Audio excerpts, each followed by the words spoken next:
و لعنت الله علی اعدائهم اجمعین. بحث ما در آیه شریفه یا ایها الذین آمنوا کتب علیکم الصیام، بحث ما رسیده بود به صیام.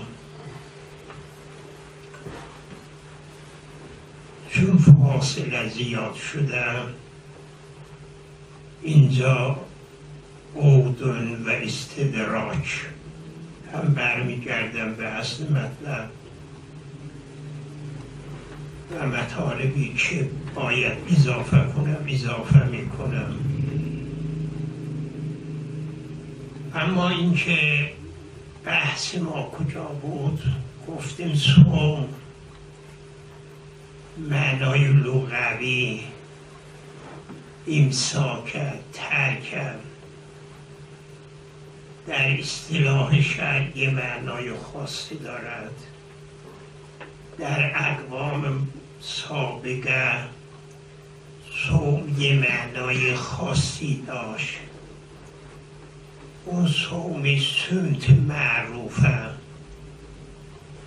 یعنی اگر اون موقع میگفتن صامه یعنی روزه سکوتی گرفتن. شما اینکه درباره حضرت مریم فاما ترین یه پردی را دیدی فقولی اینی نظرت للرحمن صوما، یعنی من حرف نمیزنم. صوم ملل سابق تقریبا به این معنا بود. حالا ضمناً نخوردن، نیاشامیدن، کیفیت، کمیت، مقدار، شب یا روز، اونا را من اشاره خواهم کرد. و حرف اینجا این بود که حضرت به مناسبت این صوم و صوم حضرت مریم ما یه مطلبی را بازنگری کردیم، خواستیم بررسی کنیم. اون هم آیا سکوت و عدم تکلم حضرت زکریا صوم بود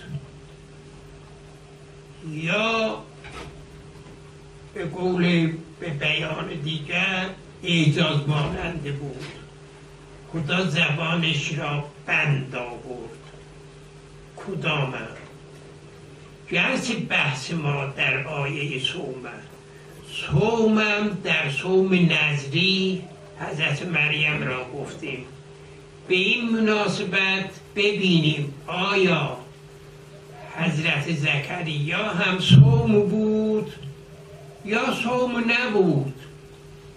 ربی اجعل لی آیه، وقتی که از خدا میخواد که برای او غلامی بدهد وارث او باشد، قال پروردگار امر فرمود که نبشرک به غلام اسمه یحیی. بعد از خدا میخواد که رب اجعل لی آیه، یه علامت قرار بده. اکثر مفسرین علامه و غیر علامه از قدما و متأخرین گفتن رب اجعل لی آیه، علامت قرار بده، یعنی اگر او را دیدم درک کردم بدانم که بچه دار شدم. یحیای موعود برای من منعقد شد نطفه‌اش. آیه ظهورش در اینه. مثلا میگن که ماه گرفته شد آیه است یا هرچه، اینم یه علامتی. آیا اینه یا نه؟ اینم همون صومه. رب اجعل لی آیه قال آیتک الا تکلم الناس ثلاث لیال. 3 روز در این 2 جا آمده، یکی ثلاث لیال سویا، یعنی معناش این است که به نظر ما، یعنی اگر میخواهی این پیش مقدمش به جا بیاری تا فرزندت یحیی غلام منعقد بشود، وظیفت این است که 3 روز روزه بگیری. اما صوم این که این بحث را با کشوندیم به مناسبت این که صوم تو اون روز دایر بود، خداوند متعال به حضرت زکریا دستور میدهد که با اختیار خودت روزه سمت بگیر. 3 روز منظم حرف نزن تا اون وقت بچه دار شوی، تا یحیی در بطن مادرش منعقد بشود. این نظر ما بود. 3-4 روز 5 روز پیش یادتون باشد ما گفتیم این وصی را غیر از عطا کسی نگفته، مثل اینکه در روح المعانی دیده بودم. بعد یه بررسی کردم، دیدم که تفسیر رازی، ابوالفتوح رازی، یکی از تفسیرهای خوبی هست، فارسی هم مطالب خوبی دارد. ایشون میگد که اصحی تر این است که 2 عبارت دارد، بعد یه نوعی تردید مانند حاصل شده. یه بهتر این است بگیم که با اختیار خودش علامت هست برای اینکه بچه منعقد بشود، یعنی روزه سنت بگیر. بعد داشتم این را پیریزی می کردم، دیدم که المنارم این را اختیار کردم. علامه طباطبایی در کلماتش اشاره است، رد می کند کلامیشون را، میگه اینا میترسن که یه مطلب خواهم گفت برای او گفتن، بعض میگه و ذکر بعضهم. حالا علامه میگه چرا میترسن؟ خیال میکنن که این آیه علامت در مقام شکه. گفت چه میشه پیغمبر شک کنه؟ حضرت زهرا، حضرت زکریا شک کرد این صدا از طرف خداست یا شیطانیه؟ چه ایراد دارد پیغمبرم شک میکنه؟ میگن از ترسی اینا میگن که یعنی این یعنی معمول شده بجلی آیه برای این کار بکنم که بچه دار بشه، برای این گفت. ولی ما و بعدم میگه که برای این مطلب اصلا آیه دلالتی ندارد. چه مناسبتی دارد؟ نه قرینه‌ای هست نه از آیه استفاده بشود. ولی با چه گفتیم؟ گفتیم 5 تا قرینه است که این اختیاریه. میگه ربی جلی آیه قال آیت که لا تکلم الناس ثلاثه به مجردین فخرجه. فقه آیه تفریه. اگر خدا میفرماید من تو را مبتلا میکنم زبانت بند بیاد، فخرجه نداره. یعنی معناش اینه به مجرد شنیدن این، یعنی از خدا علامت خواستم، علامت به من گفت ساکت باش، منم از حالا روزه سکوتی گرفتم. فخرجه از محرابش خارج شد، علی قومه و اشار الیهم ان سبحوا بکرة و اصیلا. این قرینه است، قرینه است. و این که دوباره میگه ثلاث لیال سویا، اینم قرینه دوم است. اگر خدا مبتلا میکنه دیگه نمیگه بله 3 روز را حرف نزنه. به مجرد مجرد اینکه این بند شد این علامت هست. چرا 3 روز میگن؟ 3 سویاً چرا آمدن؟ 4 ایلا رمزا به زبانت بنده میشه دیگه. میگه نه تو میتونی حرف بزنی اما حرف نزن رمزن حرف بزن. بعد لطیا و لطی ما برای این یه شاهد بزرگ آوردیم. واقعا مطلب همینم.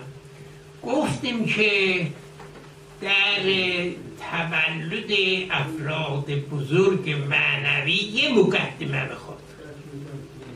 کما که حضرت عیسی وقتی که بله بناست که متولد بشود 10 سال 20 سال قبل مقدمه چینی میشود.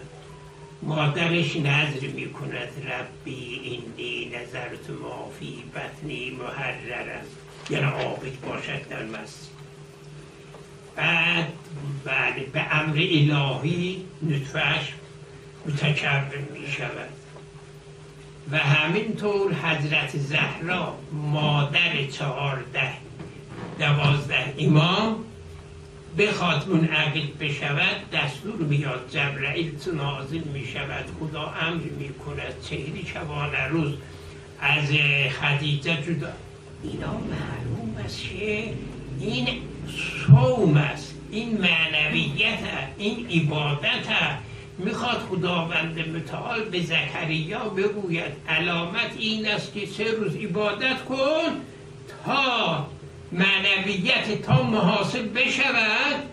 اون وقت لیاقت این باشد که زکریای که میخواد یحیای کذا متولد بشود. آقا اگر با کمال معذرت اگر روزه معمولی باشه شبانه برای چی بوده؟ 3 شب روزه معمولی حالا میرسیم. روزه اونها چه بوده اونها اشاره کردم. گفتم روزه نیست، این سمت است، سکوت است. اگر سکوت شد 24 ساعت حرف نزنه، یعنی 72 ساعت حرف نزنه. شب روز 3 لیال یه ایام سریع تمام. اینا میرسم اشاره میکنم.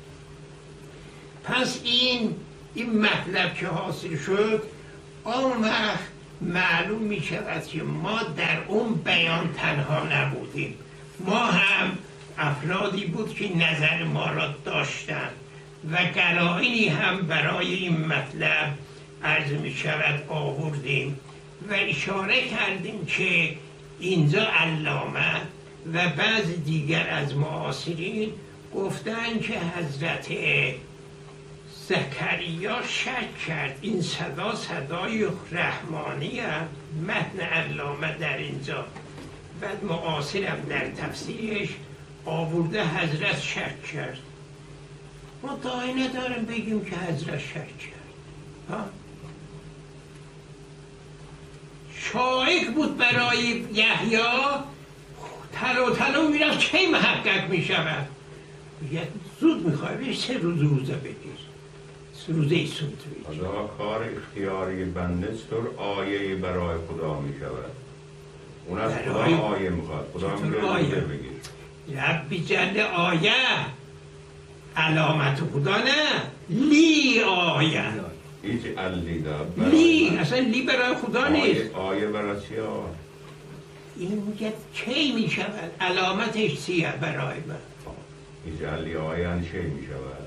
علامت آیه دیگه نشانه علامتی این تولد این تحقق این کیه؟ اصلا هیچ کسی هستی نگفته که ایش مشکله. مشکلش این است که آیه در میاد یا در نمیاد. ولی آیه به این معنا اب نداره. علامتی برای من مثل اینکه تو راه جاده های علامت میذاره. این علامت چه ایراد داره؟ این علامت میشود که رسید. این علامت اگر 3 روزه گرفتی امسال کردی علامتی این است که تو بچه‌ت محقق شد.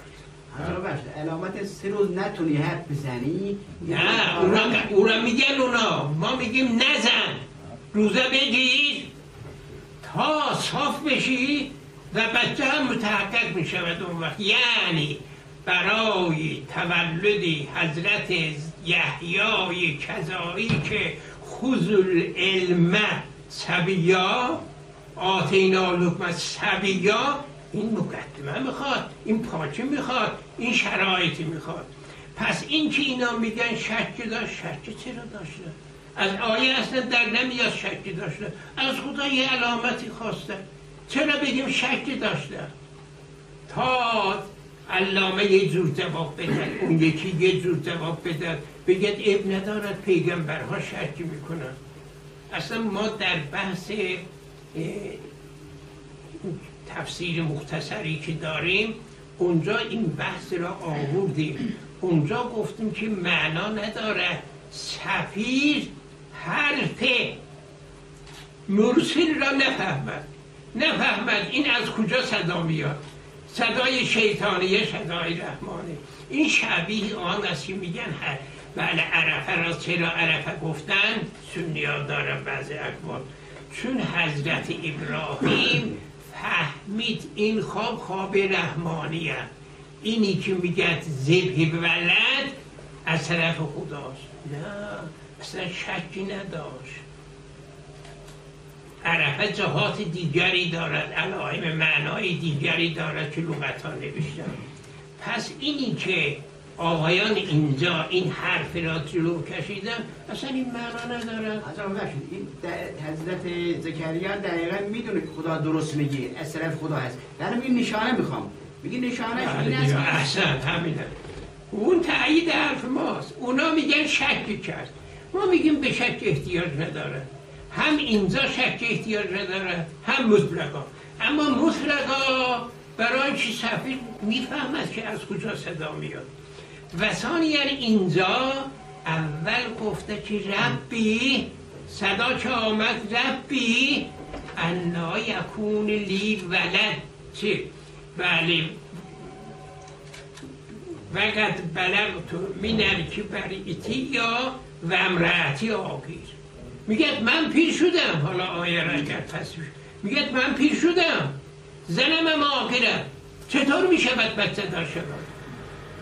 خدا میگه کذالک الله، خدا اینجور یعنی آگرند برای تو بچه میده.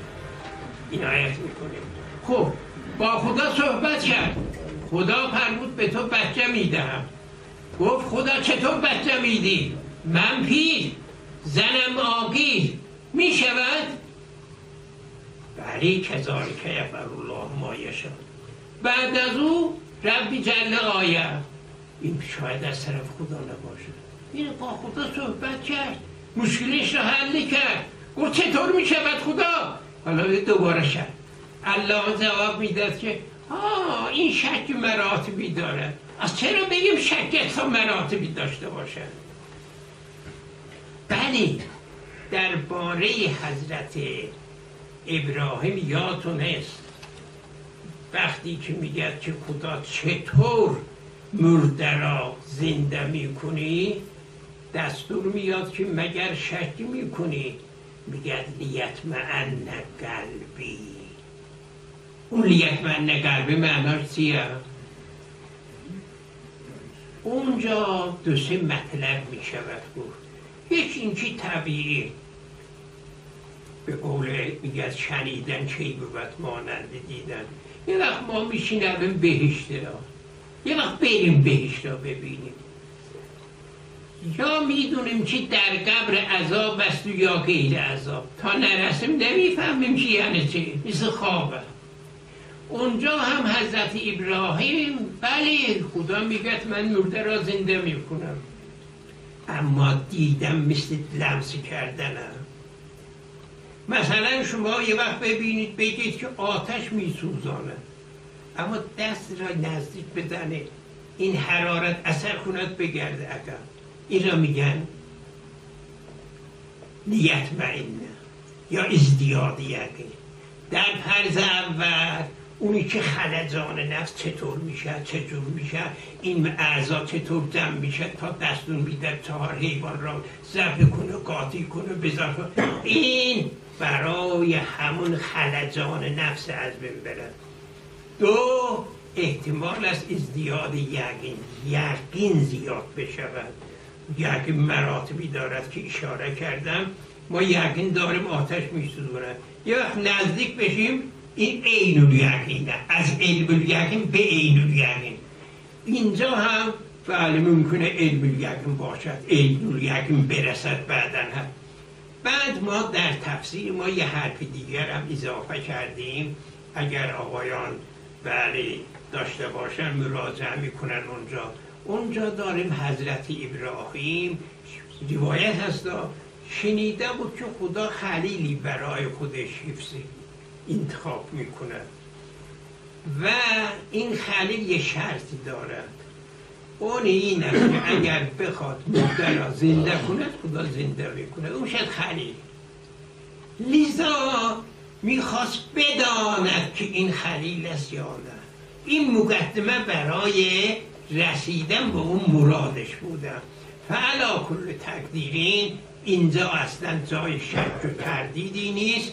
ما عقیده ما این است تمام انبیا شک و تردید ندارن. حتی در اون تفسیر مختصر ما آمده حضرت ابراهیم سنی‌ها اینجور میگن حضرت ابراهیم حضرت پیغمبر وقتی که در کوه صدای جبرائیل را شنید، سنی‌ها اینجور نقل میکنن، این آمد به حضرت خدیجه گفت من مرض شدم، من اله شدم، من نمیدانم. حضرت خدیجه گفت نه تو پیغمبر هستی. ما اونجا گفتیم که این شأن پیغمبر را پایین آوردنه، نمیدانم به این نوفل ابن برکه او ببیند یه داستانهای کثیف اینجا نقل کرده. اونجا ما گفتیم روایت شیعه این چنین نداره. روایات شیعه این است که بله وقتی که آمد این فهمید که پیغمبره و لذا آمده که اقرا گفت ما اقرا. اصلا حضرت ارتباطش ما عقیده ما در اونجا آوردیم. اصلا قبل از رسالت یه چیزهای جبرائیل این را محافظت میکرد، یه حالتی با هم داشت ایلا ماشاءالله. بالاخره این حرف و این حدیث با مقام انبیا مطلقا نمیسازد، چه نبی ما، چه حضرت زکریا، چه حضرت ابراهیم، چه تمام انبیا. این مطلب اصلا در حق اونها سازگاری ندارد. این امر اول. اما قسمتی از روایات که در رابطه با صحب النبی اومده اینها را از شما قبول ندارید؟ صحب النبی به اینجا ارتباط نداره. چون دیگه اونم یه نوع شک دیگه. من شک میدونم شک در امر اصلا زمین تا آسمان. شما 180 درجه فاصله گرفتید. اولا اونا مشهور قبول نکردن اون حرف به جای خود، اما اصلا مربوط صحب چیه؟ شک از وارثان خدا به من امر میکنه، پیغمبر میگه از خدا امر میکنه، اما در نماز 3 به 4 شک میکنه. چه ربطی دارد به این که امر خدا آمده یا نه؟ این اصلا در دو مطلبه. این عرض میشود مطلبی بوده که ما در امر اول اشاره کردیم. بله، امر دومم حرف علامه بود که این را اشاره کردیم. بعد اینا از کجا سبز شدن؟ چرا این حرف ها پیش آمده؟ شکی که علامه واقعا از علامه بعیده. تفاصیل دیگر اگر بگوین هیست. ایشون بله در انبیا یه عقیده بله به نظر ما مافوق دارد، اما اینجا چرا این گرفتار شده و این شک دارد؟ علت اصلیش این است که این قومی در تفسیرش اینجور تفسیر کرده. این ریشه شده که بعداً هر چه آمده این را دریافت کردند و همینجور علی حرفین حرکت کردند. لذا آوردیم اینجا که ولعل الاصل فی ذالک، در این که شک و اینها هو تفسیر قومی. و کان منشأ لمسیر العلامه و غیره مع انه بلا دلیل و حاجه خصوصا علی ما ذکرنا من المعنا، خصوصا اون معنایی که ما گفتیم. یعنی چه؟ اگر ما گفتیم وظیفت این است که 3 روز سمت بگیری، این چه شک مکی است، چه حرف حدیثی است؟ این است که این بعید نیست، ریشه او شده. بعد بدون فکر همینطور ما اون روز در به رفقا عرض کردیم که ما موظف هستیم تدبر در قرآن را، و اینکه در بعضی روایات میبینید که نهی شده از تفسیر، اما نه به این معنا که افلا یتدبرون القرآن ام علی قلوب اقفالها. ما اصلا وظیفه این آیه را متدبر باشیم، فکر کنیم، این ورانورش کنیم تا ببینیم چقدر این بحث ملل دارد و آیه در کجا آمده، شرایطش چیه، مقدمهش چیه کاره. همینطور یه روایتی ببینیم سمت و سکوت باعث بشود بیاییم جسارت کنیم پیغمبر نمی‌دونست. افلا یتدبرون القرآن، بعض آیه ها این واجب است انسان سالها در اطرافش فکر بکنه. همینطور ساده بعض تفسیرها که واقعا انسان خجالت میکشد، بیاد پیغمبر شک کرده، بیاد بعد او را توجیه کنه. از چرا شک کرده؟ یه چیزی که اصلا قرینه ندارد، دلیل ندارد، وصی ندارد، اصلا لازم نیست. ما اینجا یه شبهه ایجاد کنیم، بعد اون آقا میگه که این تفسیر معاصر میگه این گفت اگر این زبانش بند شد منافات دارد با وظیفهش میگه تبلیغ نیست، این که نمیتونه تبلیغ کنه، بنا گذشته اشکال میکنه. در بعضی از آیات اصلا شک را مستقیما نسبت داده به پیامبر اسلام. فین کنت فی شک مما انزلنا الیک فاسأل فلان. شما تمام آیه را میخواهید اینجا حل کنید. اونا این باب ایاک عنی واسمع یا جارتی قرآن نازل شده پیغمبر شک کند، مثلا این معنا ندارد. اینجا بله آقا آمده گفته جواب ایراد ندارد، 3 روزش ایراد ندارد برای تبلیغ. میگم اینجا این حرف را گفتید. این آقا در سوره حضرت ایوب اونجا میگه 18 سال مریض شد، رختی خواب افتاد، تمام افراد متنفر شدن، تفسیرشون آوردن. این گفتنی است.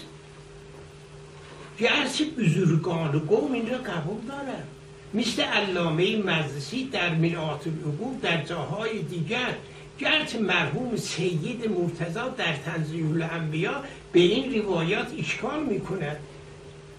اینا گفتن که حضرت ایوب به قدری مریض شد تمام اولاد، اطراف، مرید همه متنفر شدن. در بعض روایات هست که شیرم از این طرف وارد میشد، از طرف دیگه خارج میشد.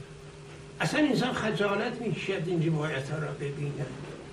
من میگم اینجا اشکال میکنه، 3 روز را جواب میده، 18 سال درست جواب میده.